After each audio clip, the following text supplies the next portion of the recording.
ये सवाल आपने पूछा होगा, बीजेपी के जो तमाम बड़े नेता वहां पर मौजूद थे, डिप्टी सीएम नजर आ रहे हैं, कानून मंत्री। सपा का साफ तौर से कहना है कि ये केवल नकल वाली राजनीति बीजेपी कर रही। क्या जवाब दे रहे हैं बीजेपी के लोग?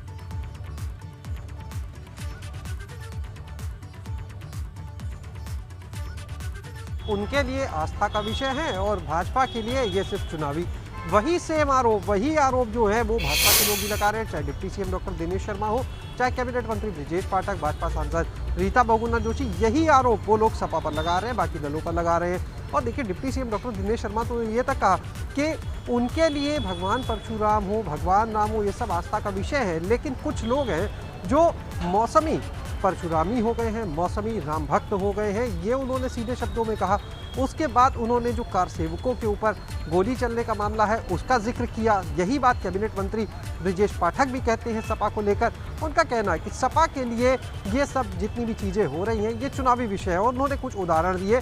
उन्होंने कहा, डिप्टी सीएम ने, कि बहुत पहले, लगभग 5 महीने पहले उन्होंने कहा कि भाजपा की एक विधायक जो है वो कानपुर में पहले ही भगवान परशुराम की प्रतिमा लगवा चुकी हैं। 2-3 साल पहले कानपुर में भगवान परशुराम के नाम पर पार्क बनवाया जा चुका है।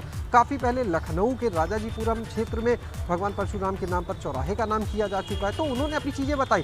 कैबिनेट मंत्री ब्रजेश पाठक ने कहा कि 1 साल पहले करीब बदायूं में इस तरह से एक भव्य प्रतिमा लगवा चुके। तो ये सारी चीज़ें देखिए, एक दूसरे पर आरोप प्रत्यारोप चलेंगे, क्योंकि चुनाव का वक्त है और हर कोई, जब बात भगवान के नाम की होती है तो हर कोई ये कहता है कि उनके लिए आस्था का विषय है और दूसरे दल के ऊपर आरोप प्रत्यारोप लगते हैं। और ये सच बात है, भगवान सबके लिए आस्था का विषय होते हैं, लेकिन जब उसमें सियासत जुड़ जाए, जब सियासी दल जुड़ जाए, जब पार्टी के बड़े बड़े नेता उन चीज़ों से जुड़ जाए, तो बात सिर्फ आस्था तक नहीं रह जाती है।